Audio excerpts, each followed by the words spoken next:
Hello everyone.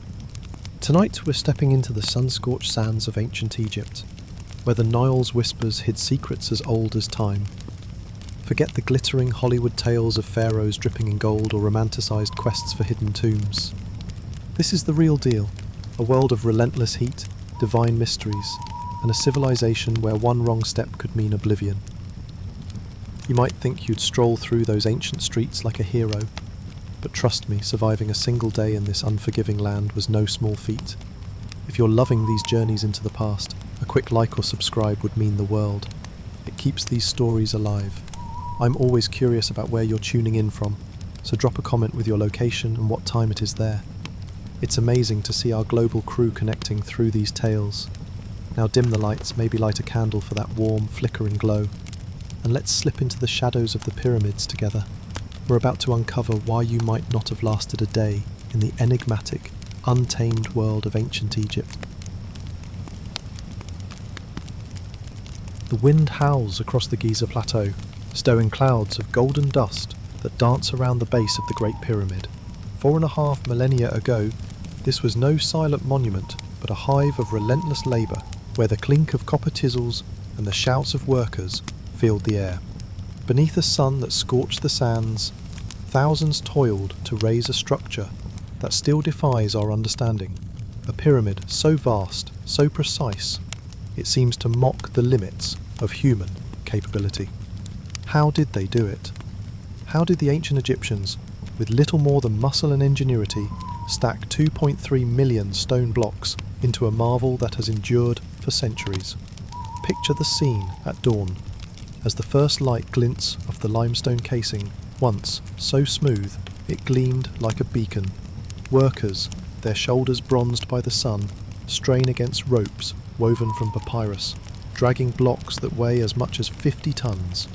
Each stone, hewn from quarries just beyond the plateau, is a testament to precision, edges so straight, joints so tight, that not even a sheet of papyrus could slip between them. Archaeologists have uncovered traces of ramps, long since eroded, that likely spiralled up the pyramid's flanks.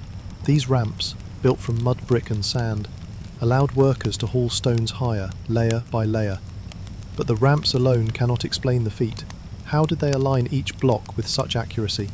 What tools, what knowledge guided their hands? The quarry nearby tells part of the story. Here, workers carved limestone from the earth, using copper chisels that dulled quickly against the stone. They worked in teams, their rhythm unbroken, cutting blocks as tall as a man. Once freed, these stones were dragged across the desert, their weight sinking into the sand. Some scholars suggest the Egyptians poured water onto the sand to reduce friction, a theory supported by faint evidence of water channels near the site. Others propose sledges, wooden platforms that eased the stone's journey. Yet the sheer scale staggers the mind.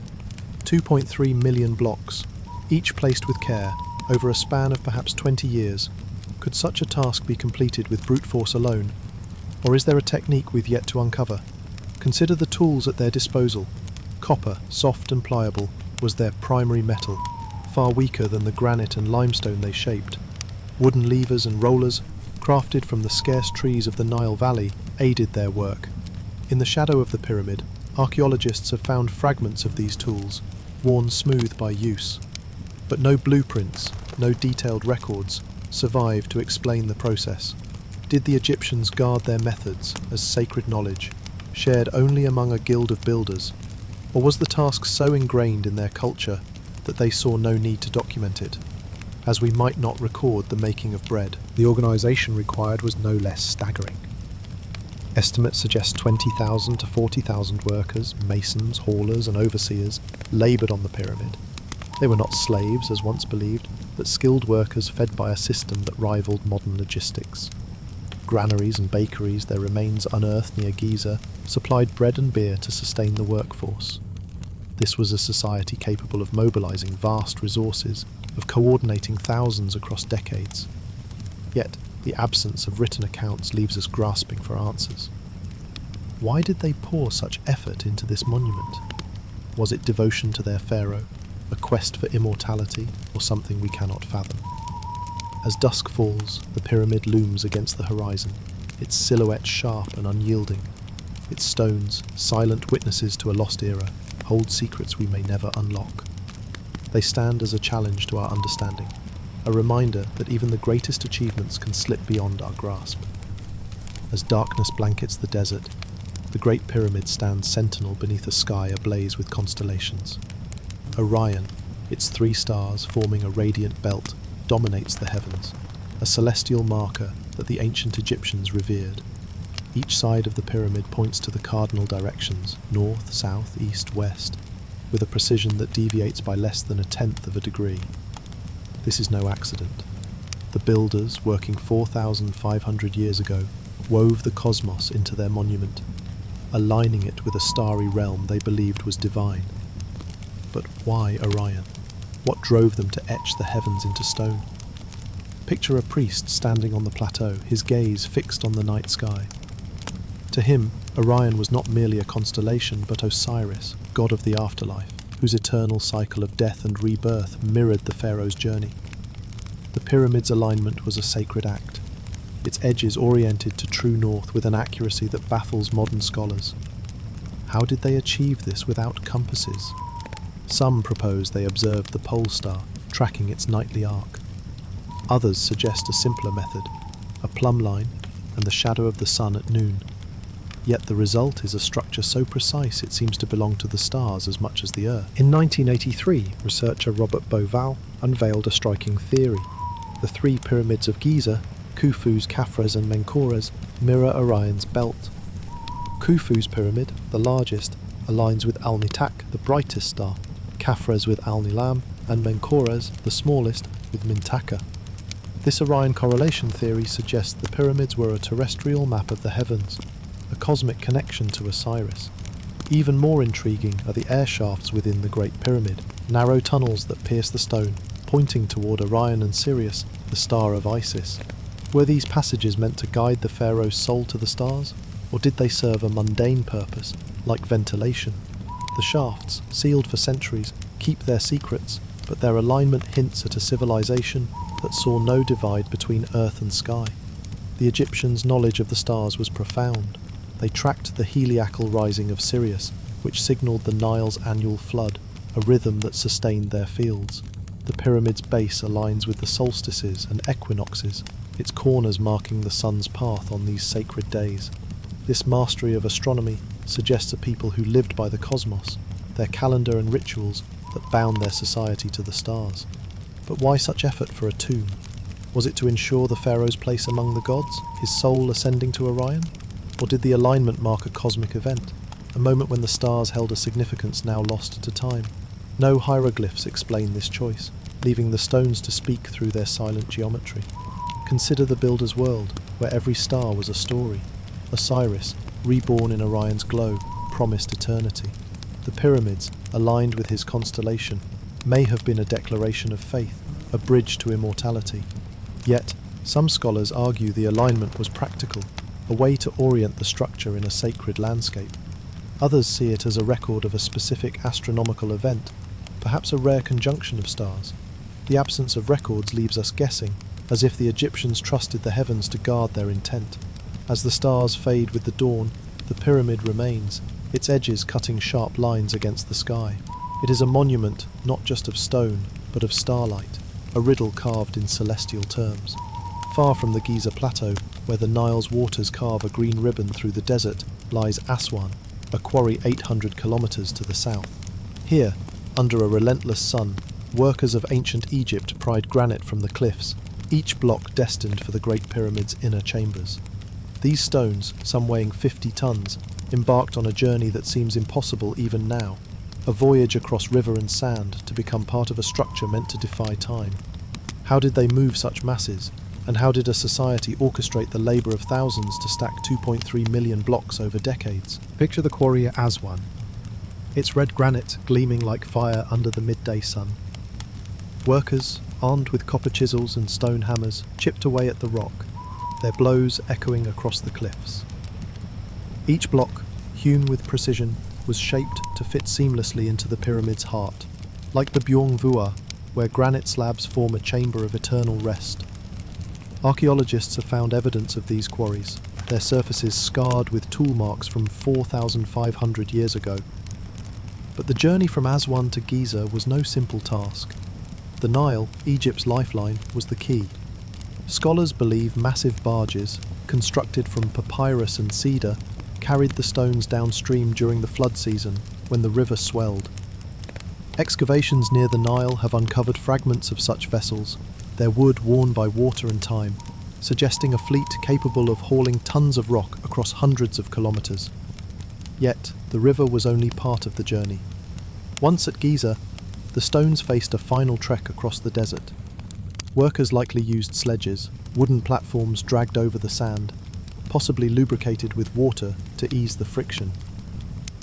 A wall painting from a later tomb, dated to the 12th dynasty, depicts this method, workers pouring liquid before a sledge bearing a colossal statue. Could this technique, simple yet ingenious, have moved the pyramid's granite?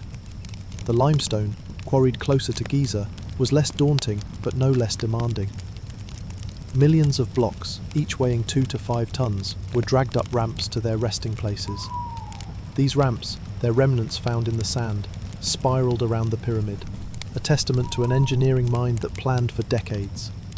The scale of the task staggers the imagination. Estimates suggest the Great Pyramid took 20 years to build, requiring 2.3 million blocks to be set at a rate of 1 every 2 minutes, day and night for 2 decades. This pace demands not just manpower, but organisation on a scale rarely seen in the ancient world. Scholars now know the workers were not slaves, as once thought, but skilled labourers, fed and housed by a state with unmatched resources. Near Giza, archaeologists have unearthed a workers' village, complete with bakeries, granaries and a cemetery. Bread and beer, staples of the Egyptian diet, flowed to sustain thousands. Inscriptions reveal the workers' pride, naming their teams, Friends of Khufu or Enduring Ones, as if the pyramid was a shared dream. Yet, no texts detail the logistics. How did they coordinate such a workforce? Was it the pharaoh's divine authority, or a societal bond we cannot comprehend? The effort required a society of extraordinary cohesion. Granaries unearthed near the site suggest a supply chain that fed tens of thousands, with cattle driven from the delta to provide meat. This was no haphazard endeavour, but a national project, perhaps driven by faith in the pharaoh's divinity. Yet the absence of records leaves us wondering, did the Egyptians see this labour as routine, unworthy of note? Or was the knowledge restricted to a select few, a guild of builders whose secrets died with them? Deep within the Great Pyramid, narrow corridors of polished limestone lead to the king's chamber, a stone vault built to cradle a pharaoh's spirit for eternity. To the ancient Egyptians, death was not an end but a treacherous journey, a voyage through an underworld fraught with divine trials. The pyramids looming over the sands of Giza were more than tombs. They were sacred gateways, designed with meticulous care to shield the pharaoh's soul and secure his immortality. Yet some chambers, when opened, stood empty. Their treasures and mummies vanished. Why did these hallowed spaces hold nothing but silence? Picture a royal tomb, its air thick with the faint trace of ancient myrrh. Torchlight dances across walls etched with hieroglyphs, each symbol a spell to guide the soul through perils unseen. The Egyptians believed the Ka, the spiritual double, needed sustenance to face the afterlife's challenges. They filled tombs with treasures, golden masks to honour the divine, jewelled amulets to repel evil, and alabaster jars filled with grains for eternal nourishment. The tomb of Tutankhamun, uncovered in 1922, revealed over 5,000 artefacts, chariots for celestial journeys, thrones for divine rule, even a fan of ostrich feathers. Yet the Great Pyramid's king's chamber, when first breached, held only a granite sarcophagus, its lid cracked, its contents gone. Was this the work of ancient robbers, or did the emptiness serve a deeper purpose? The pyramid texts, carved into the walls of later pyramids like that of Unas in the 5th dynasty, shed light on these beliefs. These ancient spells, among the oldest religious writings known, describe the pharaoh's ascent to the heavens, his soul dodging serpents and divine judges. One incantation summons Horus to protect the king, another beseeches Osiris for rebirth. The words, chiselled with precision, were a magical armour, ensuring the soul's passage. Their complexity sparks questions. Why such intricate safeguards? Did the Egyptians fear the afterlife's dangers so deeply that they fortified their tombs with spells and riches? Some tombs deepen the mystery. In the 1950s, archaeologists uncovered Sekhemkhet's pyramid from the 3rd dynasty, its alabaster sarcophagus sealed, untouched by thieves, yet empty. Was it a cenotaph, a symbolic tomb never meant for a body? Or did the builders craft a decoy, hiding the true resting place? In the Valley of the Kings, later pharaohs' tombs show similar enigmas. Thutmose II's tomb yielded no mummy, only scattered artifacts. This absence fuels debate. Did the Egyptians conceal their kings in secret chambers, or were these tombs built for rituals beyond our grasp?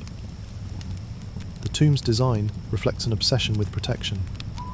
False doors, sealed passages, and hidden chambers aim to confound intruders. In the pyramid of Amenemhat III, a labyrinth of corridors led to dead ends, a deliberate maze to deter looters. Yet most royal tombs were plundered within centuries, their treasures lost. Did the Egyptians know their efforts were vulnerable? Were the traps and spells a desperate bid to guard the sacred, or a symbolic gesture to the gods? The afterlife belief permeated Egyptian society. Priests performed daily rituals to sustain the ka, families offered food at graves, and vast resources fueled the cult of death. The pyramid's scale reflects a collective faith in immortality, a society willing to exhaust its wealth for eternity. But the empty chambers challenge us. Were they robbed, their secrets stolen by time? Or did the Egyptians, masters of enigma, design their tombs to hide truths we cannot reach? In the dim light of the king's chamber, the walls pulse with ancient spells, their echoes carrying across millennia. The pyramid stands as a silent guardian, its emptiness a riddle carved in stone. Beneath the relentless sun of Giza, the great Sphinx crouches in the sand, its lion's body and human face gazing eastward across the millennia. Carved from a single limestone outcrop, this colossus, 73 metres long, 20 metres tall, stands as a silent sentinel beside the pyramids, its weathered form a riddle etched in stone. Who does its enigmatic face represent? Why was it built, and what became of its nose now lost to time? The Sphinx, older than history itself, guards secrets the ancient Egyptians left unspoken. Its sheer scale commands awe. The body, sculpted with the muscular grace of a lion, symbolises strength, while the human head, adorned with a pharaoh's headdress, suggests divine wisdom. Archaeologists date the Sphinx to around 2500 BCE, likely during the reign of Khafra, whose pyramid looms nearby. Many believe the face mirrors Khafra's own, a theory supported by similarities with his statues, like one housed in the Cairo Museum. Yet others argue it represents Horus, the falcon god, or even an earlier ruler lost to the Old Kingdom's shadows. The absence of inscriptions naming its subject deepens the mystery.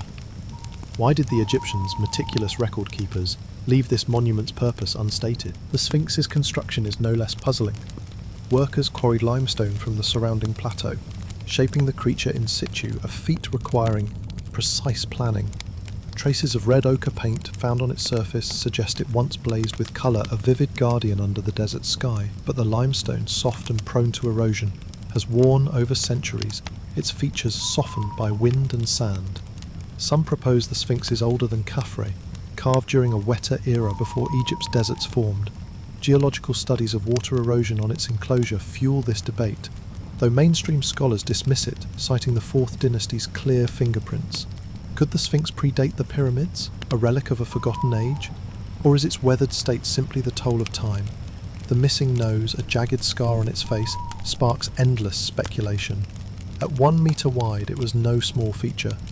Medieval accounts, like that of historian al-Makrizi in the 15th century, blame a Sufi zealot who defaced it in the 1300s, deeming it idolatrous. Others point to erosion or ancient vandalism. A persistent myth attributes the damage to Napoleon's cannons during his 1798 campaign, but sketches predating his arrival show the nose already gone. The truth remains elusive, as no Egyptian text mentions the loss. Was the nose deliberately destroyed, a symbolic act of defiance, or did it crumble under nature's relentless hand? The Sphinx's role is equally ambiguous. Was it a guardian, protecting the Giza necropolis from spiritual or earthly threats? Its eastward gaze aligns with the rising sun, suggesting a solar connection, perhaps to Ra or Horus. Some propose it marked a sacred boundary, its lion form warding off chaos. In later eras, New Kingdom pharaohs like Thutmose IV revered it, erecting the dream stele between its paws around 1400 BCE. The stele recounts Tutmosis' vision of the Sphinx promising kingship if he cleared the sand engulfing it. This act of restoration hints at its enduring power. But why was it buried for centuries, only to be reborn? The Sphinx's silence invites imagination. Unlike the pyramids with their clear funerary purpose, it stands apart, a symbol of something greater, perhaps the pharaoh's divine authority or Egypt's eternal vigilance. Yet its lack of inscriptions frustrates scholars. Did the Egyptians intend its meaning to be known only to the initiated? Or was its purpose so obvious to them that no explanation was needed? In the shadow depths of an Egyptian tomb, the walls pulse with carved hieroglyphs, each symbol a whispered spell to guide a soul through the afterlife's perils. These incantations, known as the Book of the Dead, were the ancient Egyptians' sacred roadmap, a collection of charms etched in stone or scribed on papyrus to ensure the pharaoh's safe passage to eternity. Yet some of these spells, with their cryptic phrases and layered meanings, seem to conceal more than they reveal. Are they merely rituals, or do they hide secrets meant only for the gods? The Book of the Dead, fully developed by the New Kingdom around 1550 BCE, was not a single text but a compilation of nearly 200 spells, tailored to each tomb's occupant. In earlier eras like the Old Kingdom, similar incantations appeared as pyramid texts, carved into the walls of pharaohs' burial chambers, such as that of Unas in the 5th dynasty. These texts, discovered in the 19th century, describe the soul's journey: battles with serpents, dialogues with divine judges, and ascensions to join Osiris in the starry heavens. One spell, Spell 17, invokes the sun god Ra to illuminate the underworld, its words dense with metaphor. Archaeologists marvel at their complexity, but some passages defy translation, their meanings obscured by lost context. Why are these spells so intricate, and what lies beneath their enigmatic surface? Picture a priest in a torchlit chamber chanting from a papyrus scroll as artisans etch spells into stone. The Book of the Dead was a lifeline, its words believed to wield magical power.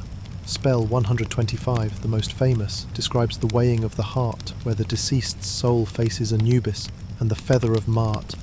If the heart, heavy with sin, tips the scale, the soul is devoured by Amit, a monstrous beast. This vivid imagery, preserved in papyri like that of Ani from the 19th dynasty, reflects the Egyptians' deep fear of oblivion. But some spells, like those invoking obscure deities or cryptic rituals, seem to serve no clear purpose.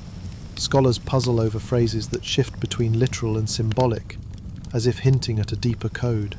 Could these be esoteric knowledge, reserved for priests or initiates? The spell's placement adds to the mystery. In tombs like Tutankhamun's, discovered in 1922, texts were painted on walls or tucked into coffins, ensuring the pharaoh's access to their magic. Yet, in older pyramids, some inscriptions appear in hidden chambers, unseen by human eyes. Were these meant for the gods alone, or did they serve a ritual function during construction? The pyramid texts of Teti from the 6th dynasty include spells that repeat in patterns as if to amplify their power, but their repetition raises questions. Was it for emphasis, or did it encode a message lost to time? The Book of the Dead's evolution reflects Egypt's changing beliefs. By the Middle Kingdom, coffin texts expanded access to these spells, appearing in the burials of nobles, not just kings. This democratization suggests a universal yearning for immortality. Yet the spells remained complex, requiring scribes and priests to craft them. The sheer effort, hours of carving, gallons of ink, underscores their importance. But why do some spells, like those in the tomb of Senwosret III, include phrases that defy logic, almost like riddles? Were they deliberate obfuscations, meant to conceal sacred truths from the uninitiated? The text's silence on certain matters fuels speculation. Unlike later religious works, the Book of the Dead offers no clear theology, only practical magic. It lacks explanations of the afterlife structure or the gods' roles, as if such knowledge was assumed. This absence intrigues scholars. Did the Egyptians guard their deepest beliefs, sharing them orally among priests, or were the spells themselves the theology, their words a bridge to the divine? Some propose the cryptic passages hid alchemical or astronomical knowledge, though no evidence supports this. The spells remain a labyrinth, their full meaning just out of reach. As torchlight fades in the tomb, the hieroglyphs seem to shimmer, their ancient power undimmed. The Book of the Dead, a guide for the soul, leaves us with questions, its whispers echoing through the ages. In the sun-drenched city of Heliopolis, where priests chanted hymns to Ra, the solar god's golden light was believed to sustain Egypt's very existence. The ancient Egyptians wove their gods into every facet of life, from the Nile's flood to the pharaoh's divine rule, with deities like Ra, Osiris, and Isis shaping their world. Yet, over the centuries, the prominence of these gods shifted, their worship rising and falling with the fortunes of dynasties. Why did certain gods dominate at specific times? Did these changes reflect shifts in faith, or were they driven by the currents of power and politics? Picture the great temple of Ra at Heliopolis, its obelisks piercing the sky, their tips catching the first rays of dawn. Ra, the sun god, was revered as the creator, his daily journey across the heavens a symbol of order and renewal. In the Old Kingdom, around 2600 BCE, Ra's cult dominated, with pharaohs like Djoser dedicating monuments to his glory. The pyramid texts, carved in Unis's tomb, invoke Ra's light to guide the pharaoh's soul, reflecting his supreme status. Yet by the 5th dynasty, Osiris, god of the afterlife, began to rise. Temples at Abydos, Osiris's cult center, grew in influence, their rituals focused on resurrection and eternal life. Why this shift? Some scholars point to a growing obsession with the afterlife, as pyramids gave way to more elaborate burial practices. Osiris's story, preserved in later texts like Plutarch's accounts from the 1st century CE, tells of his death and rebirth, a myth that resonated deeply. Killed by his brother Set, Osiris was restored by his wife Isis, becoming lord of the underworld. His cult offered hope of immortality, not just for pharaohs, but, by the Middle Kingdom, for commoners too. Excavations at Abydos reveal mass pilgrimages, with devotees leaving offerings at Osiris's supposed tomb. Isis, the goddess of magic and motherhood, gained prominence alongside him, her temples at Philae flourishing by the New Kingdom. The shift from Ra to Osiris and Isis suggests a change in spiritual focus, but was it driven by theology or something more earthly? The interplay of gods often mirrored political tides. In the 5th dynasty, pharaohs like Usakaf built sun temples alongside pyramids, blending Ra's worship with Osiris's. This duality hints at a strategic balance, uniting solar and underworld cults to strengthen royal authority. By the 18th dynasty, Amun-Ra, a fusion of Thebes' god Amun and Ra, dominated, with vast temples at Karnak funded by pharaohs like Hatshepsut. The wealth poured into Amun-Ra's cult, evidenced by inscriptions detailing offerings of gold and cattle, suggests priests wielded immense power. Was this shift a religious evolution, or a political maneuver to consolidate control? The brief reign of Akhenaten, who rejected all gods but Aten around 1350 BCE, shows how fragile these balances were. His monotheistic revolution, documented in Amarna's ruins, collapsed after his death, with Amun-Ra's priests reclaiming dominance. The gods' roles were not static. Isis, once a secondary figure, became a universal deity by the late period, her worship spreading to Greece and Rome. Excavations at Philae reveal statues of Isis nursing Horus, symbolizing maternal protection. Why did her cult endure while others faded? Some argue her universal appeal, motherhood, magic, salvation, transcended Egypt's borders. Yet the lack of texts explaining these shifts frustrates scholars. Did priests orchestrate these changes to align with royal agendas, or did they reflect grassroots shifts in belief? Inscriptions from the 6th dynasty mention Ra and Osiris interchangeably, suggesting a fluid theology, but no records clarify the motives. The gods shaped Egypt's monuments and rituals, from Ra's obelisks to Osiris's underworld spells. Their shifting prominence reveals a society in flux, balancing divine reverence with human ambition. Why did some gods rise while others receded? The answer may lie in the interplay of faith and power, but the Egyptians left no manifesto to guide us. Their temples, filled with offerings and chants, stand as testaments to a divine hierarchy that evolved with the ages. In the flickering light of a torch, the walls of an ancient Egyptian temple gleam with rows of hieroglyphs, each carved symbol a fragment of a lost language. For centuries, these intricate signs, birds, reeds, eyes, and snakes were a silent enigma, their meanings buried with the civilization that created them. Before 1799, hieroglyphs were a dead script, their secrets locked away, until a chance discovery in the Nile Delta cracked open their code. Yet even now, with their grammar unveiled, many texts remain elusive. their messages obscured by vanished contexts. What truth still hide within these cryptic carvings? The breakthrough came with the Rosetta Stone, unearthed by Napoleon's soldiers in 1799 near the town of Rashid.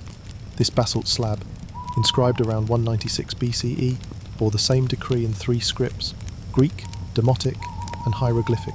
The Greek, readable to scholars, provided a key to the others. Jean-François Champollion, a French linguist, spent years unravelling the puzzle, publishing his decipherment in 1822. By studying royal names like Ptolemy and Cleopatra, preserved in cartouches on monuments, he revealed that hieroglyphs combined phonetic sounds, symbols, and ideas, a system both poetic and complex. The obelisk of Philae, with its bilingual inscriptions, confirmed his work, opening a window into Egypt's past. But the triumph was incomplete. Why do so many texts still defy understanding? Consider the pyramid texts, etched in the 5th dynasty tomb of Unas around 2400 BCE. These spells, meant to guide the pharaoh's soul, brim with metaphors and archaic terms.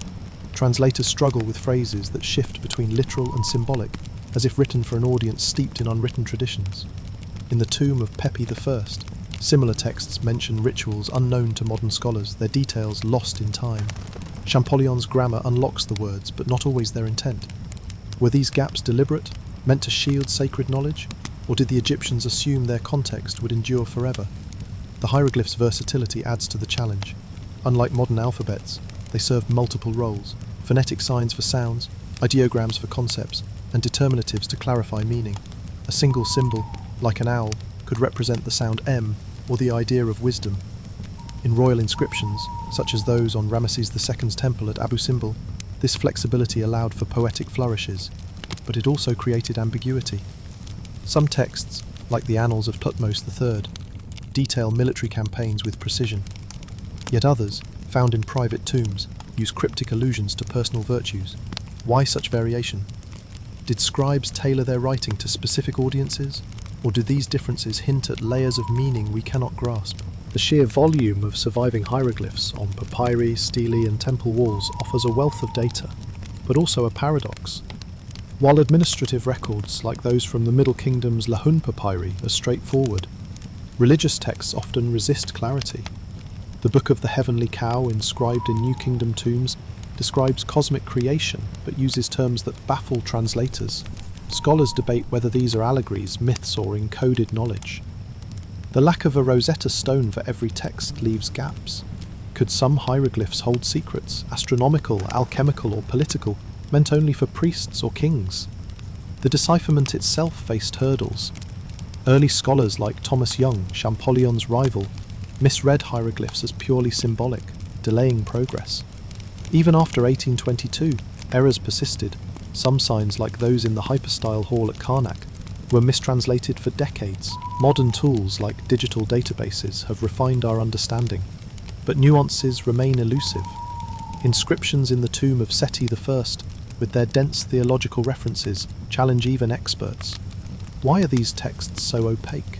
Did the Egyptians craft them to preserve mystery, or has time simply eroded their context? As scholars pore over these ancient signs, the hieroglyphs remain a labyrinth, their full stories only partly told. The Rosetta Stone unlocked a language, but not every secret it guards. Some messages, perhaps, were never meant for us to read. The walls of the Great Pyramid's inner chambers are adorned with hieroglyphs, their symbols weaving tales of gods and pharaohs, yet they remain stubbornly silent about the monument's creation. Across Egypt's vast corpus of inscriptions, on tombs, temples, and stelae, details of battles, harvests, and rituals abound. But the methods used to erect the pyramids, among humanity's greatest feats, are absent. This omission, stark against the Egyptians' meticulous record-keeping, raises a haunting question. Why do the stones withhold the secrets of their own making? In the 5th dynasty pyramid of Unas, discovered in the 19th century, the pyramid texts cover every inch of the burial chamber, their spells guiding the pharaoh's soul to the afterlife. These carvings, among the oldest religious writings, invoke Osiris and Ra, detailing cosmic journeys and divine protections. Yet not a single glyph describes how the pyramid's 2.3 million blocks were quarried, moved, or stacked. This silence is not unique to Unas. In the tombs of Khufu, Khafre and Menkaure at Giza, no inscriptions explain the ramps, levers or logistics behind their construction. Why this gap? Did the Egyptians deem such knowledge too mundane to record, or was it deliberately concealed? Contrast this with other records. The annals of Thutmose III, inscribed in the 18th dynasty temple at Karnak, chronicle military campaigns with precision, listing tributes and troop movements. Administrative papyri from the Middle Kingdom found at Laihun detail grain quotas and labour schedules. Even private tombs like that of Rekhmira, a vizier under Thutmose III, boast of engineering projects such as canal digging. Yet the pyramids, Egypt's crowning achievements, lack such documentation. Archaeologists have searched in vain for a builder's manual, a foreman's log, or even a boastful inscription claiming credit. The closest clue, a graffito in a hidden chamber of Khufu's pyramid, names a work crew, Friends of Khufu, but offers no insight into their methods. Was this silence a cultural norm or a protective veil? Some scholars argue the knowledge was too sacred to commit to stone. The builders, perhaps a guild of elite engineers, may have passed their techniques orally, guarding them like priests guarded rituals. In the Old Kingdom, when pyramids defined Egypt's power, such secrecy could have preserved the pharaoh's divine aura. Yet this theory falters against Egypt's openness elsewhere. Temples at Abu Simbel, carved under Ramses II, proclaim every detail of his reign from battles to marriages. Why then hide the pyramid's craft? Others suggest the process was so commonplace, R-ramps, sledges, manpower, but it warranted no mention, like describing how to bake bread. But the pyramid's scale, requiring decades and thousands of workers, makes this explanation feel hollow. Archaeological evidence fills some gaps. Ramps, their traces found near Giza, likely spiralled up the pyramid's flanks.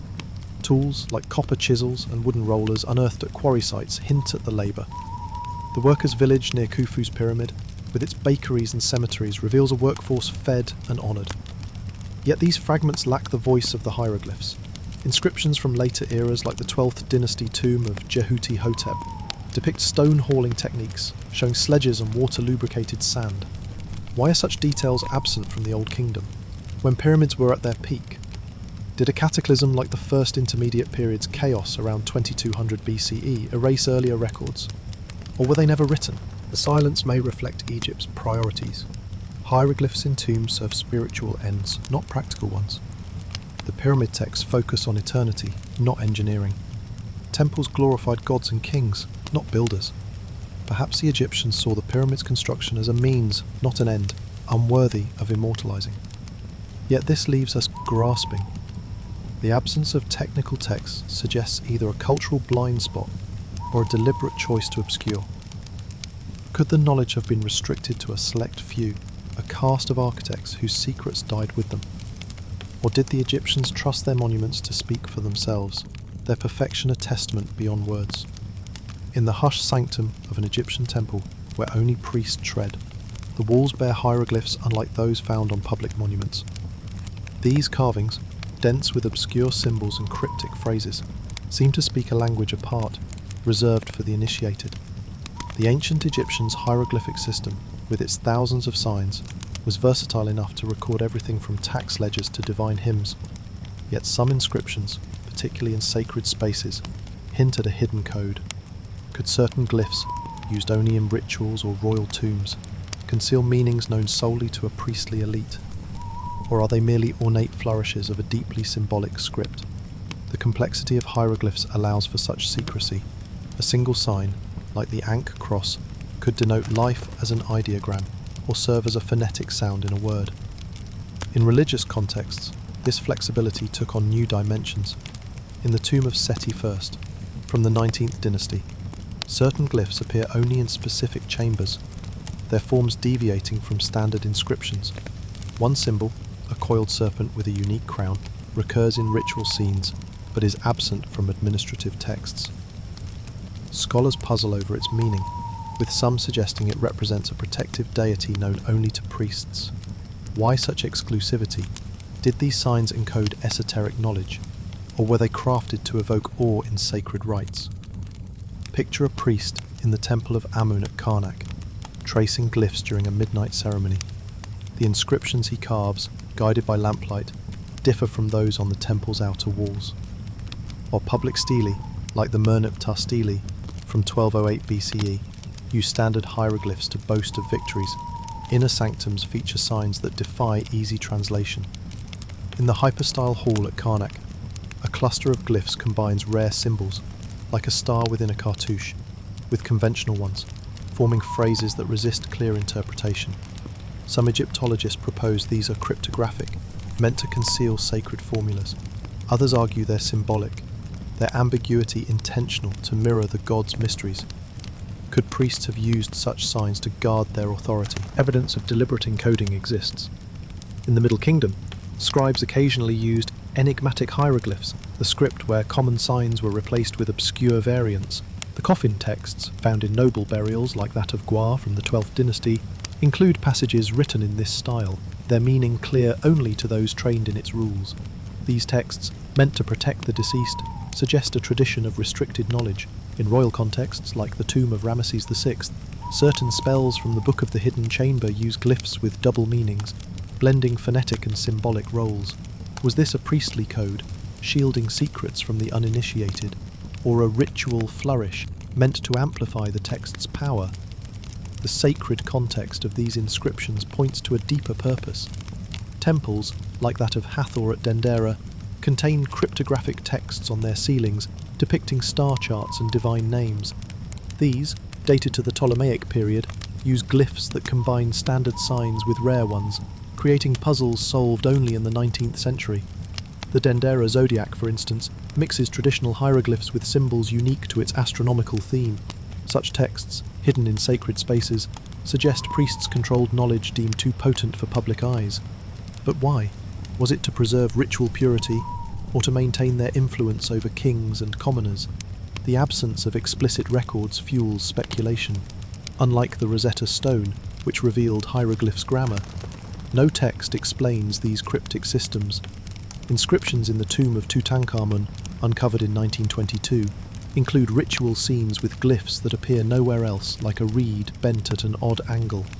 Scholars debate whether these are stylistic or secretive. Some propose they encoded initiatory rites known only to high priests. Others see them as decorative, meant to evoke the divine without literal meaning. The lack of consensus leaves a gap. Could these signs have been a language within a language, a code for Egypt's spiritual elite? In the shadow of the Great Pyramid, where golden sands stretch toward the horizon, whispers of otherworldly origins have long swirled around Giza's monuments. For centuries, the sheer scale and precision of the pyramids have inspired awe, but in modern times, some have looked beyond human ingenuity to explain them, proposing extraterrestrial intervention or mysterious energies harnessed by ancient architects. These fringe theories, though dismissed by scholars, persist in popular imagination, challenging our understanding of Egypt's achievements. What drives these ideas, and what do they reveal about the pyramids' enduring enigma? The notion of alien involvement gained traction in the 20th century, fueled by authors like Erich von Däniken, whose 1968 book Chariots of the Gods suggested advanced beings aided ancient builders. Proponents point to the pyramids' precision, edges aligned to true north within a tenth of a degree, blocks cut with near-perfect accuracy, as evidence of technology beyond human capability, around 2600 BCE. The Orion correlation theory, proposed by Robert Bouval in the 1980s, aligns Giza's pyramids with Orion's belt, prompting some to speculate cosmic architects guided their layout. Yet, archaeologists counter with earthly evidence. Ramps, copper tools, and workers' villages unearthed at Giza show a human workforce. Why then do alien theories persist? Is it the pyramid's grandeur, or a reluctance to credit ancient peoples with such feats? Another strand of speculation imagines the pyramids as energy machines. Some claim their shape and materials, like limestone and granite, could channel electromagnetic forces or cosmic vibrations. A 2018 study, published in Physical Review Letters, found the Great Pyramid can focus electromagnetic waves under certain conditions, sparking fringe theories about ancient power plants. Others cite the pyramid's air shafts, aligned with stars like Sirius, as conduits for mystical energy. These ideas draw from early 20th century mystics, like Edgar Cayce, who linked Giza to lost civilizations like Atlantis. Scholars dismiss such claims, noting the shaft's likely role in ventilation or ritual. Could these theories reflect a search for meaning beyond the pyramid's funerary purpose? Historical context undercuts these speculations. The Old Kingdom, under pharaohs like Khufu, marshalled vast resources for pyramid construction. Inscriptions from the 12th dynasty tomb of Jehuti Hotep depict stone hauling with sledges, mirroring techniques likely used at Giza. The workers' cemetery, excavated near Khufu's pyramid, holds graves of labourers honoured with burial, their skeletons showing signs of heavy toil. These findings ground the pyramids in human effort, not alien technology. Yet, fringe theorists argue the absence of detailed construction records, as noted in royal annals like those of Thutmose III, suggest hidden knowledge. Is this silence evidence of secrecy, or simply a cultural focus on divine, not technical achievement? The allure of fringe theories often overshadows archaeological nuance. The Great Pyramid's casing stones, once polished to mirror-like brilliance, required only copper chisels and skilled masons, as evidenced by quarry marks at Aswan. Its alignment with cardinal directions likely stem from stellar observations, a skill Egyptians honed by tracking Sirius's heliacal rising. Yet, popular media amplifies exotic narratives from ancient astronauts to energy grids, ignoring texts like the pyramid texts, which frame the pyramids as tombs for pharaohs' souls. Why do these ideas captivate? Do they fill gaps in our knowledge, or reflect modern skepticism about ancient capabilities? Critics of fringe theories emphasize cultural context. The Egyptians' worldview, steeped in gods like Ra and Osiris, drove their monuments, not alien blueprints. The dream stele of Thutmose IV, erected at the Sphinx around 1400 BCE, speaks of divine visions, not extraterrestrial visitors. Still, the pyramid's precision invites wonder. Their base, covering 13 acres, is level within centimetres, a feat achieved with simple tools like plumb lines. Some speculate lost techniques, but no evidence suggests non-human aid. Could the pyramid's mystery itself fuel these theories, as their perfection seems almost supernatural?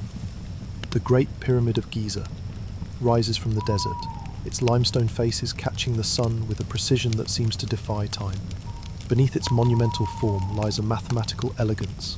Angles, ratios, and measurements so exact, they suggest a mastery of geometry unmatched in the ancient world. Built around 2600 BCE, the pyramid's design reveals the Egyptians' command of numbers, from its near-perfect square base to its alignment with celestial markers. How did a civilization with only ropes, plumb lines, and copper tools achieve such precision? And do these calculations conceal a deeper, symbolic meaning? The pyramid's base spans 230 metres on each side, level within centimetres across 13 acres. Its four faces slope at an angle of roughly 51.5 degrees, converging at a point 147 metres high. These measurements, confirmed by modern surveys, yield a perimeter-to-height ratio close to 2 pi, suggesting an understanding of circular geometry. Some scholars argue this reflects knowledge of pi, a constant formalised centuries later by the Greeks. Tools found at Giza, like wooden set squares and knotted ropes, show how builders measured angles and distances.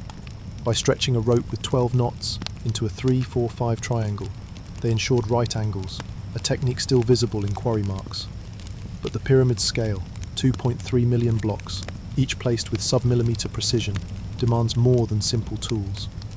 How did they maintain such accuracy over decades? The proportions spark further intrigue.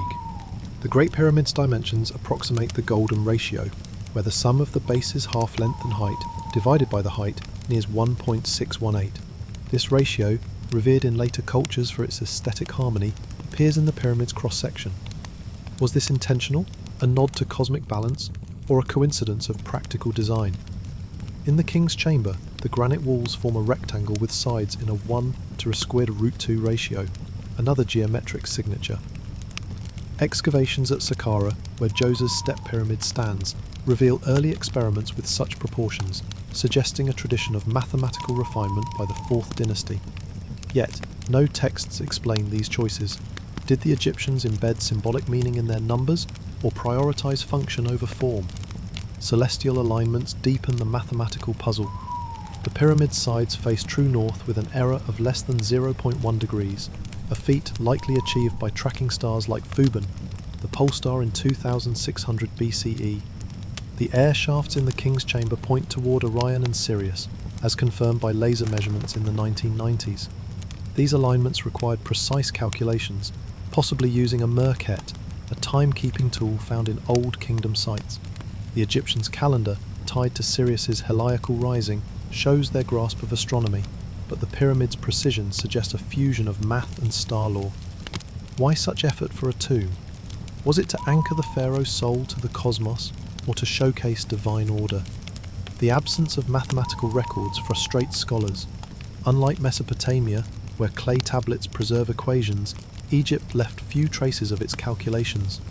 Papyrus fragments, like the Rhine papyrus from 1650 BCE, show methods for calculating areas and volumes, but nothing specific to pyramids. Inscriptions in the workers' village at Giza mention rations and schedules, not geometry. Some propose the knowledge was oral, passed among architects like Imhotep, designer of Djoser's pyramid. Others speculate priests, trained in sacred geometry, oversaw the plans. Could these numbers hold esoteric significance, known only to an elite? Modern analysis reveals further sophistication. The pyramid's weight, distributed over a leveled bedrock, prevents subsidence, a testament to structural calculus. Its casing stones, once polished to mirror-like sheen, were cut with tolerances rivaling modern engineering. Quarry marks at Tura, where limestone was sourced, show measurements in cubits, a unit standardized across Egypt. Yet, the precision, joints so tight a blade cannot fit, suggests techniques lost to time. Did the Egyptians possess tools or methods we've yet to uncover, or was their genius simply in organization and skill? The pyramid's mathematics, a blend of practicality and mystery, stands as a monument to Egypt's intellect. Its numbers, carved in stone, continue to challenge our understanding of what an ancient civilization could achieve. Deep within the Great Pyramid of Giza, beyond the known corridors of limestone and granite, the stones seem to guard spaces untouched by human eyes for millennia. Since its construction around 2600 BCE, the pyramid has revealed only a handful of chambers: the king's chamber, the queen's chamber, and the subterranean vault. Yet whispers of hidden rooms have persisted, fueled by its vast bulk and architectural riddles. Modern science, with scans and probes, has uncovered tantalizing voids. But what lies within these unseen spaces? And why have they remained concealed for so long? The pyramid's known chambers are marvels in themselves. The king's chamber, with its massive granite sarcophagus, sits at the heart of the structure, its walls built to withstand eternity. Above it, 5 relieving chambers, discovered in the 19th century, distribute the pyramid's weight, their rough-hewn stones marked with workers' graffiti. The queen's chamber, smaller and unadorned, lies below, its purpose unclear, perhaps a secondary tomb or a ritual space.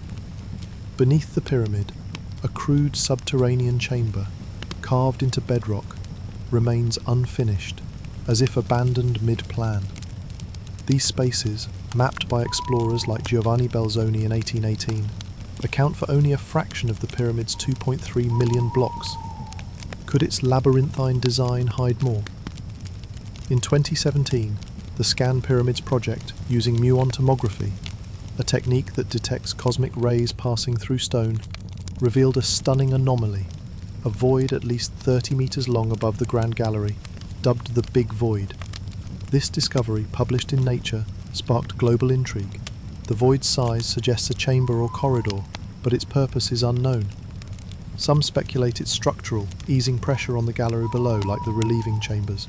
Others imagine a secret treasury, or a ritual space for Khufu's soul. Yet accessing it remains a challenge. Drilling risks damaging the pyramid, and no entry points have been found. Why would such a space be sealed, and what might it hold? Earlier clues hinted at hidden rooms. In 1993, a robot named Upuote, sent through a narrow air shaft in the Queen's chamber, discovered a stone slab with copper handles, blocking further passage. Later probes, including one in 2011, revealed a small cavity behind it, painted with red hieroglyphs, possibly measurements or ritual marks. These findings, documented by the Jedi Project, suggest the shafts lead to something more. But their narrowness, barely 20 centimeters wide, defies exploration. Were these blockages meant to protect a hidden chamber? Or are they symbolic, part of the pyramid's mystical design? The pyramid's history fuels speculation. In the 9th century, Caliph al-Mamun's men tunnelled into the structure, finding the king's chamber empty save for its sarcophagus. Some believe earlier robbers accessed secret rooms, stripping them bare. Others argue the pyramid's design, false passages, sealed shafts, implies chambers meant to stay hidden. The step pyramid of Djoser, built a century earlier, contains a maze of tunnels, some leading to empty vaults, suggesting a tradition of concealment. Could Khufu's architects have crafted spaces for sacred relics known only to priests? Modern technology continues to probe the mystery. Ground-penetrating radar and thermal imaging used in the 2010s detected anomalies near the pyramid's base, hinting at undiscovered passages. Yet Egypt's strict preservation laws limit invasive exploration. The void above the Grand Gallery, confirmed by multiple scans, remains a focal point. Its alignment with the pyramid's core suggests intentional design, not a construction flaw. Some Egyptologists, like Zahi Hawass, caution against overinterpretation, arguing it may be a hollow space for stability. Others, inspired by the Valley of the Kings, where hidden tombs like Tutankhamun's were found, believe it holds artifacts or symbolic objects. What drove the Egyptians to build such inaccessible spaces? The lack of textual evidence deepens the enigma. Unlike later tombs inscribed with spells like the Book of the Dead, the Great Pyramid's walls are bare of hieroglyphs explaining its layout. A quarry mark in a relieving chamber, naming Khufu's crew, is the only clue to its builders. This silence, as seen in other Old Kingdom monuments, suggests either secrecy or a focus on spiritual, not technical records. Could hidden chambers have been ritual spaces, their contents meant for gods, not men? Or do they await discovery, holding answers to the pyramid's enduring secrets? Exploration continues, with non-invasive scans mapping the pyramid's interior. Each anomaly, a void, a blocked shaft, adds to the puzzle, but the stones yield their truths slowly, as if guarding their mysteries for eternity. In the cool darkness of Tutankhamun's tomb, opened in 1922, the air seemed to carry a whisper of danger, as if the ancient dead guarded their rest with unseen forces. The discovery of the young pharaoh's burial chamber, filled with golden treasures, thrilled the world, but a string of untimely deaths soon followed, sparking tales of a curse that struck those who dared disturb the tomb. From the Great Pyramid to the Valley of the Kings, the notion of a vengeful curse has haunted Egypt's monuments, blending fact with folklore. Are these stories rooted in ancient magic, or are they mere coincidences, amplified by modern imagination? The legend began with Howard Carter's excavation in the Valley of the Kings. His team, funded by Lord Carnarvon, unearthed Tutankhamun's tomb, sealed since 1323 BCE. Months later, Carnarvon died from an infected mosquito bite, and newspapers erupted with tales of a curse inscribed on the tomb's entrance. Death shall come on swift wings to him who disturbs the peace of the king. No such inscription was found, as Carter's records confirm, but the myth grew. Within a decade, over a dozen people linked to the dig, financiers, workers, visitors, died unexpectedly, from fever to accidents. The press dubbed it the Curse of the Pharaohs, tying it to Egypt's ancient mystique. But was there truth behind the sensationalism? Historical accounts fuel the debate. The tomb's seals, inscribed with warnings, invoke divine retribution, a common practice in Egyptian burials. A clay tablet from a 19th dynasty tomb, now in the British Museum, threatens evil to intruders, though it lacks specifics.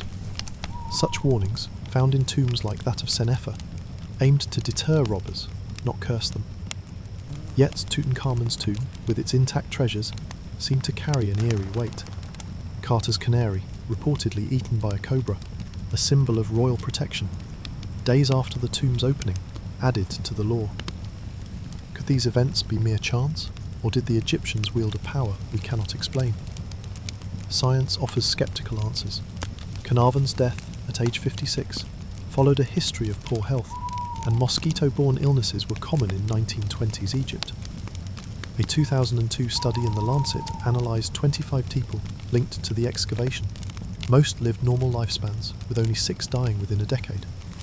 Possible causes, like toxic mould or bacteria in sealed tombs, have been proposed. Tests on mummies, including Tutankhamun's, found aspergillus, a fungus that can cause respiratory issues, but no evidence links it to mass fatalities. The Great Pyramid, explored centuries earlier by Caliph al-Mamun in the 9th century, yielded no tales of curses, only an empty sarcophagus. Why then did Tutankhamun's tomb spark such fear?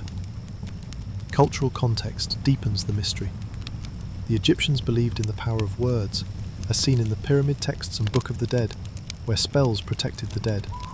Curses, though rare, existed in non-royal tombs, like that of Ankhtifi from the First Intermediate period, which threatens divine punishment. Yet royal tombs like Khufu's rely on traps and false passages, not inscribed curses. This absence suggests practicality over magic, but the 1920s, an era of occult fascination, amplified Tutankhamun's legend. Media frenzy, fueled by figures like Arthur Conan Doyle, who suggested supernatural causes, turned coincidence into curse. Did the Egyptians intend such fear, or did modern imagination craft the myth? The curse's persistence reflects Egypt's allure. Earlier explorations, like Giovanni Belzoni's entry into Seti I's tomb in 1817, reported no curses, only awe at the treasures. Yet, stories of misfortune clung to other sites, like the deaths of workers at Saqqara in the 19th century attributed to disease or accidents.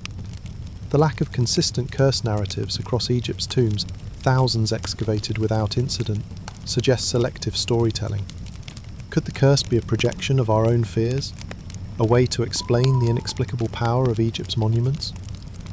As excavators sift through the sands, the idea of a curse lingers, a shadow cast by the tomb's ancient silence. Tutankhamun's treasures, now in Cairo's museum, dazzle the world. But their discovery reminds us how Egypt's past blends fact with fiction, leaving us to ponder the line between the two.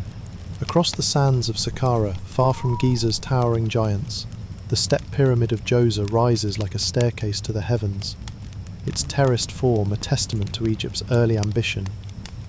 Beyond the Great Pyramid, dozens of other pyramids dot the Nile Valley, from the bent silhouette of Snefru's experiment at Dusha to the crimson-hued tomb of the same pharaoh nearby.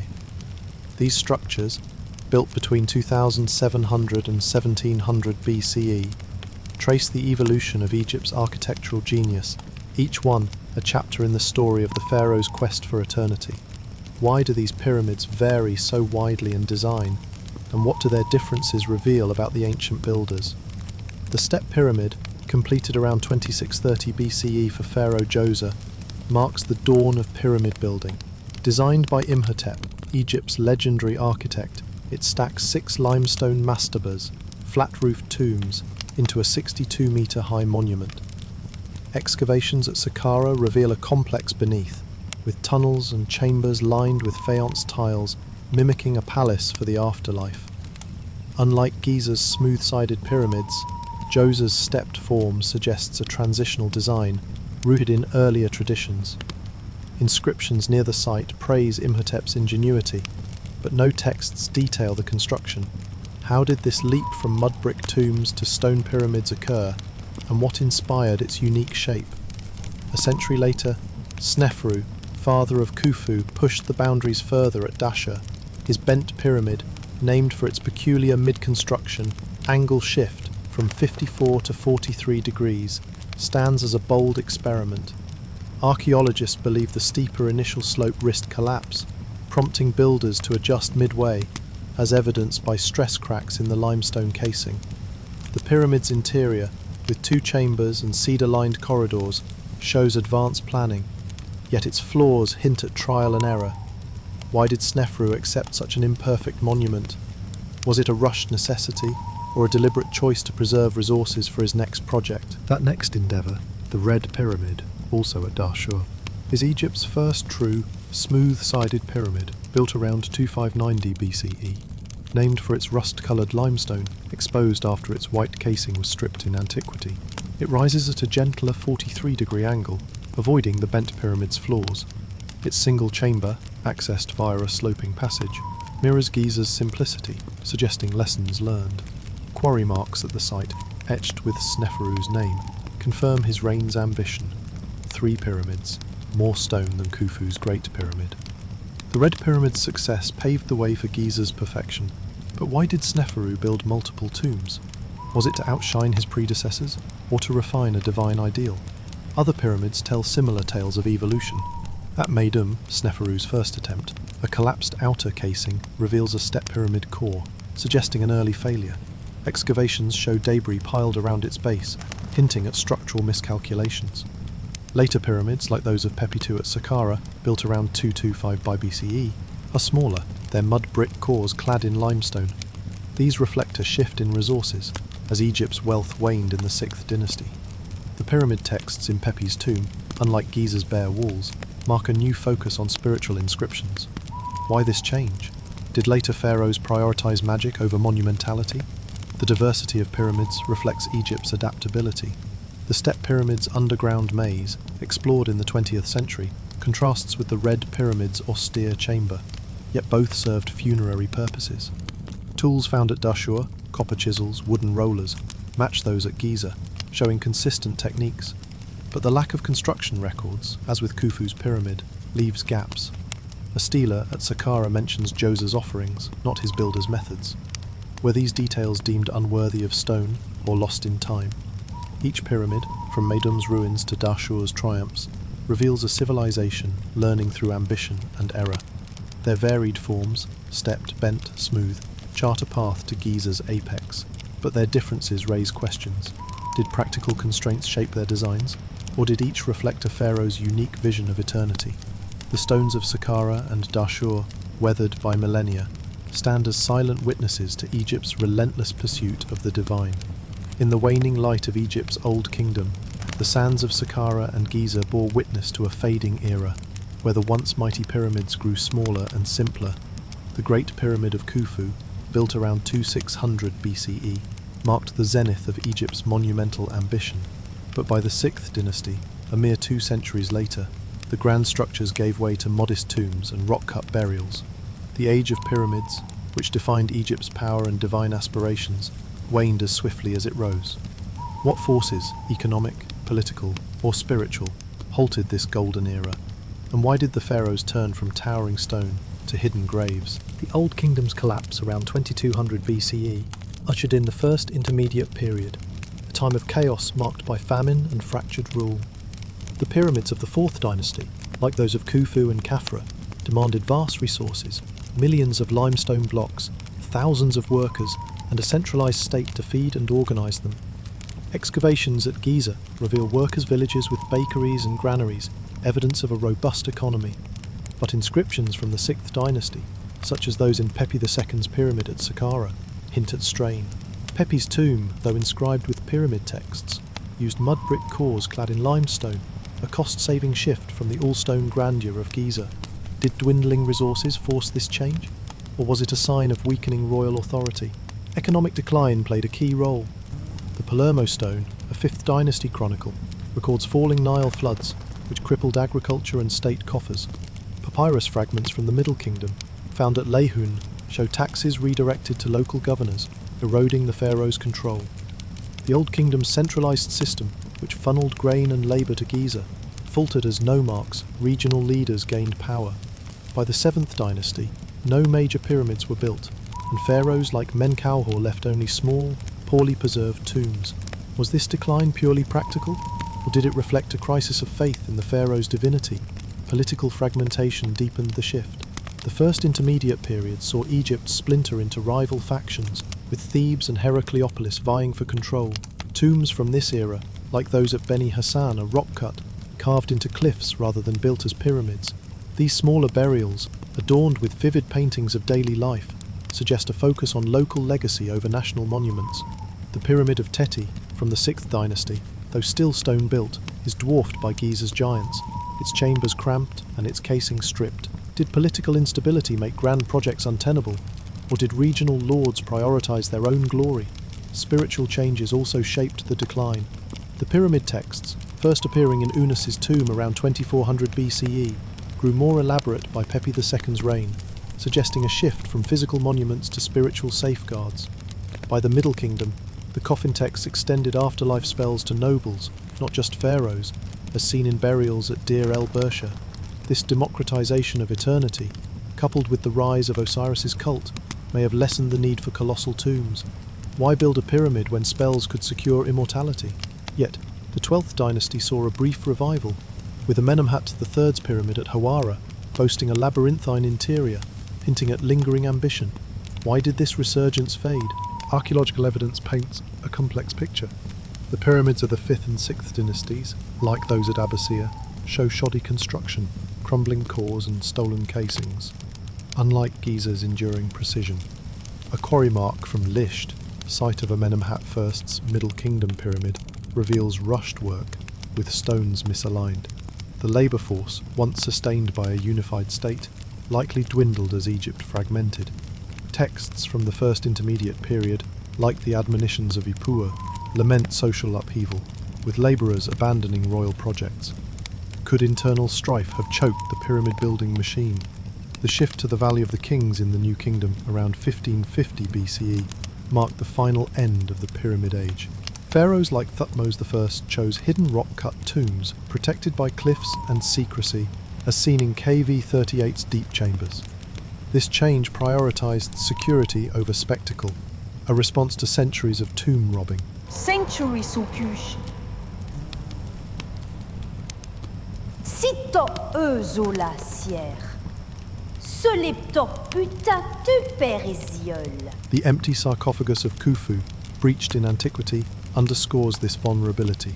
Did the pharaohs abandon pyramids to outwit thieves, or had their divine mission evolved? The decline of the Pyramid Age reflects a convergence of crises: economic strain, political division, and shifting beliefs. The stones of Saqqara, once symbols of eternal power, now stood weathered, their builders' ambitions buried in the sands of a changing Egypt. In the golden glow of Thebes, where the Nile reflects towering columns of the Karnak temple, Egypt's ancient faith surged anew during the New Kingdom. Around 1550 BCE, after the chaos of the First Intermediate period and the Middle Kingdom's modest revival, the pharaohs of the 18th dynasty breathed fresh life into the worship of gods like Amun-Ra, Isis and Osiris, erecting grand temples and restoring rituals that had faltered. This resurgence of belief, marked by lavish offerings and sprawling sanctuaries, reshaped Egypt's spiritual landscape. Was it a heartfelt return to divine devotion, or a calculated move to cement royal power? The New Kingdom, born from Ahmo's first expulsion of the Hyksos invaders, saw Egypt's wealth and influence soar. At Karnak, the Temple of Amun-Ra grew into a vast complex, its hypostyle hall, with 134 columns soaring 20 metres, built under Seti I and Ramesses II. Inscriptions there, carved in the 13th century BCE, record offerings of gold, incense and cattle, signalling Amun-Ra's dominance. The god, a fusion of Thebes' Amun and the solar Ra, symbolised cosmic order, his priests wielding power, rivaling the pharaohs. Excavations reveal Karnak's sacred lake, used for purification rites, and a cache of statues, hinting at the temple's central role. Why this focus on Amun-Ra? Did it reflect genuine faith, or a need to unify a fractured land? The revival extended beyond Thebes. At Philae, the temple of Isis, goddess of magic and motherhood, flourished under the 19th dynasty, its reliefs depicting her nursing Horus. Pilgrims flocked to Philae, leaving votive offerings, as seen in archaeological finds of faience amulets. Osiris's cult, centred at Abydos, also resurged, with Seti I's temple there boasting vivid reliefs of his resurrection myth. The Osiris festivals, described in Middle Kingdom texts, drew thousands, their processions reenacting his rebirth. This widespread devotion, unlike the Old Kingdom's focus on royal tombs, suggests a broader spiritual awakening. But was it grassroots or orchestrated by the state? Pharaohs played a pivotal role. Hatshepsut, ruling around 1470 BCE, claimed a divine birth from Amun-Ra. Her mortuary temple at Deir el-Bahri adorned with reliefs of her sacred conception. Her red chapel, a shrine at Karnak, aligns with Amun's cult, its inscriptions boasting divine favour. Ramesses II, a century later, built Abu Simbel, its colossal statues dwarfing the Nubian landscape, linking his reign to Ra and Amun-Ra. These acts, while pious, served political ends, as royal texts attest. The Great Harris Papyrus, from Ramses III's reign, lists temple donations to secure loyalty. Did pharaohs revive faith to inspire devotion, or to control Egypt's priests and people? A dramatic rupture tested this revival. Akhenaten, ruling around 1350 BCE, rejected Amun-Ra for the Aten, a solar disk, building a new capital at Amarna. His monotheistic experiment, documented by defaced Amun statues and Aten's hymns, alienated priests and disrupted tradition. Amarna's art, with its intimate royal scenes, contrasts with Thebes' grandeur. But after his death, Tutankhamun restored Amun-Ra's worship, as seen in his tomb's Amun reliefs, discovered in 1922. This restoration, backed by priests, erased Akhenaten's legacy, as shown by smashed Amarna stelae. Why such a fierce return to Amun-Ra? Was it to heal a spiritual wound, or to reclaim power from Aten's priests? The New Kingdom's faith left lasting marks. The Book of the Dead, refined in this era, spread afterlife spells to nobles, as seen in the Papyrus of Ani. Temples like Luxor, built by Amenhotep III, hosted the Opet festival, uniting Pharaoh and Amun-Ra in public rites. These practices, detailed in reliefs, show a vibrant spirituality, but their scale, Karnak's 80,000 workers per royal records, hints at state control. The lack of personal accounts leaves questions. Did commoners share this fervour, or was it imposed from above? The revival's legacy endured. Isis's worship spread to Rome by the 1st century CE, her Philae temple active until the 6th century. Abydos remained a pilgrimage site, its Osiris statues intact. Yet, the New Kingdom's temples, unlike the Old Kingdom's pyramids, prioritised worship over burial, suggesting a shift in belief. Why this change? Did Egypt's trials, war, division, deepen its faith, or did pharaohs harness religion to forge unity? Thebes' temples, with their towering gates and sacred lakes, stand as monuments to a faith reborn, their stones echoing rituals that bound Egypt to its gods. Beneath the sands of Egypt, where time has buried countless secrets, archaeologists unearth artifacts and structures that defy explanation, their purposes lost in the fog of millennia. From the colossal stone boxes of the Serapeum to the enigmatic carvings of the Dendera Light, these relics of ancient Egypt challenge our understanding, hinting at knowledge or rituals we cannot fully grasp. Each discovery, meticulously excavated, raises questions about the civilization that built them. What truths do these unsolved mysteries conceal, and why do they remain beyond our reach? The Serapeum of Saqqara, discovered in 1851 by Auguste Mariette, is a labyrinth of underground tunnels housing massive granite sarcophagi, each weighing up to 70 tons. Built around 1300 BCE, these 24 chambers, carved into bedrock, were meant to entomb sacred Apis bulls, revered as incarnations of the god Ptah. The precision of the sarcophagi, polished to a mirror-like finish, with corners cut to near-perfect angles, rivals the Great Pyramid's craftsmanship. Yet, many were found empty, or containing only mummified remains of bulls, as confirmed by 19th century excavations. Why such monumental effort for animal burials? Were these sarcophagi purely ceremonial, or did they serve a function we cannot fathom? Other artefacts deepen the puzzle. The schist disc, unearthed in the 1930s at Saqqara in the tomb of Prince Sabu, dated to 3100 BCE, is a three-lobe stone object, 61 centimetres wide, with no clear purpose. Its delicate craftsmanship, carved from fragile schist, rules out practical use as a tool or wheel, yet its precision suggests intent. Similar objects are absent from other tombs, making it unique. Was it a ritual item, a model of an unknown device, or mere art? The lack of textual clues, as with many early artifacts, leaves scholars guessing. Unfinished structures also raise questions. The unfinished obelisk at Aswan, abandoned around 1500 BCE, lies in its quarry, 42 metres long and weighing over 1,000 tons. Its size dwarfs any erected obelisk, yet cracks in the granite halted its completion. Quarry marks show advanced stoneworking techniques, but no inscriptions explain its purpose or intended destination. Was it meant for a temple like Karnak or a pharaoh's tomb? The effort invested suggests a grand vision, but its abandonment hints at shifting priorities or resources. The Osirion at Abydos, a subterranean structure linked to Seti I's temple around 1300 BCE, further confounds. Its massive granite blocks, resembling those of the Valley Temple at Giza, sit below the water table, complicating excavation. Some speculate it was a symbolic tomb for Osiris, as its central platform mimics an island of creation. Others, noting its archaic style, propose it predates Seti, perhaps built in the Old Kingdom. Water damage obscures its carvings, leaving its purpose unclear. Why build such a structure underground, and what rituals did it host? The absence of records compounds these mysteries. Unlike the detailed annals of Thutmose III at Karnak, which list military triumphs, no text described the Serapeum's construction or the Dendera relief's meaning. The pyramid texts, focused on afterlife spells, offer no clues about these artifacts. Could priests have guarded such knowledge orally, as seen in the cryptic hieroglyphs of sacred spaces? Or were these objects so integral to their culture that no explanation was needed? Each relic, from the Serapeum's sarcophagi to the schist disk's curves, stands as a fragment of a lost narrative. Modern tools, scans, chemical tests, reveal their craftsmanship, but not their intent. Egypt's past, etched in stone and sand, continues to guard its deepest secrets. In the bustling port of Alexandria, founded by Alexander the Great in 331 BCE, the echoes of ancient Egypt mingled with the vibrant pulse of the Mediterranean world. The gods, art and architecture of Egypt, honed over millennia, left an indelible mark on civilizations like Greece, Rome and beyond, shaping their temples, myths and philosophies.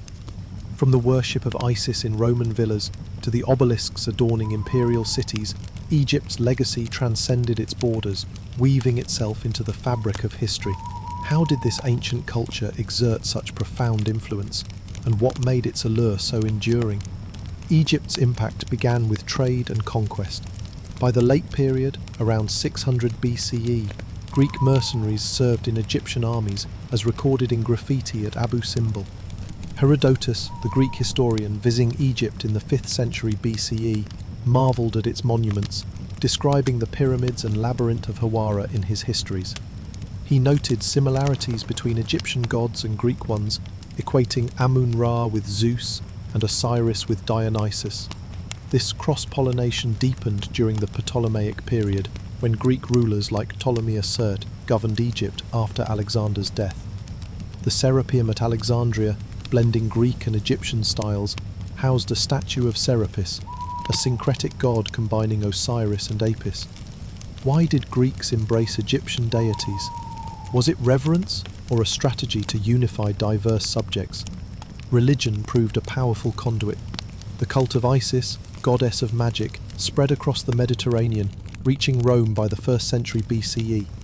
Excavations at Pompeii reveal Isis temples with frescoes of her nursing Horus, mirroring Egyptian iconography. Roman emperors, like Caligula, built Isis sanctuaries, and Apuleius's Metamorphoses, a 2nd century CE novel, describes her universal worship. Isis's appeal, motherhood, salvation, resonated widely, as seen in thousands of faience amulets found from Syria to Spain. Unlike Egypt's exclusive cults, her worship welcomed all, suggesting a universal draw. Why did Isis outshine other Egyptian gods abroad? Did her myth transcend cultural boundaries, or was her cult promoted for political gain? Architecture also left its mark. Egyptian obelisks, symbols of solar power, were shipped to Rome, where 13 still stand, like the one in St. Peter's Square, erected by Caligula in 37 CE. Roman architects adopted Egyptian motifs, as seen in the Pyramid of Cestius, a 36-metre tomb built in 12 BCE, mimicking Giza's form. Greek temples, like the Sanctuary of Demeter at Pergamon, incorporated sphinxes, inspired by Egypt's guardian statues. The Rosetta Stone, inscribed in 196 BCE with Greek and Egyptian scripts, reflects this cultural fusion, its bilingual decree bridging worlds. Could these adoptions reflect mere aesthetic admiration, or a deeper respect for Egypt's ancient wisdom? Art and science carried Egypt's influence further. Greek sculptors, studying Egyptian statues like those at Karnak, adopted their rigid frontal poses, as seen in early Kuroi statues from the 6th century BCE. Egyptian medical texts, preserved in papyri like the Ebers papyrus from 1550 BCE, influenced Greek physicians like Hippocrates, who borrowed treatments for fractures. Ptolemaic Alexandria's library, housing scrolls of Egyptian lore, drew scholars like Euclid, whose geometry echoed Egypt's pyramid-building math. The Antikythera mechanism, a Greek device from 100 BCE, shares precision with Egyptian astronomical tools like the Merkhet. Why did Egypt's knowledge captivate these cultures? Was it its antiquity or its practical genius? Egypt's mystique endured through conquest. When Rome annexed Egypt in 30 BCE after Cleopatra's death, its culture became a status symbol. Roman villas like Hadrian's at Tivoli featured Egyptian-style gardens and statues. The cult of Serapis persisted, with temples in Ostia boasting Egyptian reliefs. Yet Egypt's influence was selective. Its hieroglyphs, misunderstood until the 19th century, were seen as magical symbols, as Pliny the Elder noted in his Natural History. This misinterpretation fueled Egypt's aura of mystery. Did later cultures cherry-pick Egypt's legacy, or were they drawn to its enigmatic depth? The spread of Egypt's influence reveals a civilization whose art, gods and ideas resonated universally. From Alexandria's cosmopolitan streets to Rome's imperial forums, Egypt's legacy shaped the ancient world, its echoes lingering in stone and story. In the crowded halls of Cairo's Grand Egyptian Museum, opened in 2023, visitors stand in awe before Tutankhamun's golden mask, its gleaming eyes a window into a civilization that thrived over 3,000 years ago. Ancient Egypt, with its pyramids, gods and hieroglyphs, continues to captivate the modern world, its legacy woven into archaeology, pop culture and global tourism. From Hollywood blockbusters to cutting-edge scans of Giza's voids, Egypt's mysteries fuel imagination and innovation. Why does this ancient culture still hold such power, and how does its past shape our future? Archaeology keeps Egypt's secrets alive. The 2017 discovery of the Big Void in the Great Pyramid, detected by the Scan Pyramids Project's muon tomography, sparked worldwide debate about hidden chambers. Excavations at Saqqara, ongoing since the 2000s, unearthed mummies and artifacts in 2020, including 59 intact sarcophagi, as reported by Egypt's Ministry of Antiquities. These finds, from the Serapeum's bull tombs to the Dendera Temple's cryptic reliefs, drive scientific advances. Technologies like 3D scanning, used on Ramesses II's colossi at Abu Simbel, preserve fragile relics digitally. Why does Egypt inspire such relentless exploration? Is it the promise of new discoveries or a quest to decode humanity's origins? Pop culture amplifies Egypt's allure. Films like The Mummy, 1999, and Indiana Jones blend fact with fantasy, portraying tombs fraught with curses and treasures. Video games such as Assassin's Creed Origins recreate Ptolemaic Alexandria with stunning accuracy, drawing millions into Egypt's world. Literature, from Agatha Christie's Death on the Nile to Rick Riordan's Kane Chronicles, weaves Egypt's gods into modern tales. These works, while often embellished, spark curiosity, sending fans to museums or Giza's sands. The 1922 discovery of Tutankhamun's tomb, splashed across global headlines, set this trend, with Carter's finds inspiring Art Deco designs in 1920s fashion. Why does Egypt lend itself to such storytelling? Does its mystique invite exaggeration, or reflect timeless human fascinations? Tourism sustains Egypt's legacy. In 2024, Egypt welcomed over 15 million visitors, per official reports, with Giza, Luxor and Aswan topping itineraries. The Sphinx, gazing eastward, draws crowds daily, its eroded face a symbol of eternity. Luxor's Karnak Temple, with its towering columns, and the Valley of the Kings, home to Tutankhamun's tomb, offer tangible links to the past. Yet tourism strains these sites. The Great Pyramid's interior, limited to 150 visitors daily, shows wear from humidity and footsteps. Conservation efforts, like UNESCO's restoration of Abu Simbel in the 1960s, balance access with preservation. Why do millions flock to Egypt? Is it to touch history, or to unravel its enigmas? Egypt's influence extends to scholarship. The Rosetta Stone, discovered in 1799, not only unlocked hieroglyphs, but inspired linguistics, as Champollion's work shaped modern decipherment methods.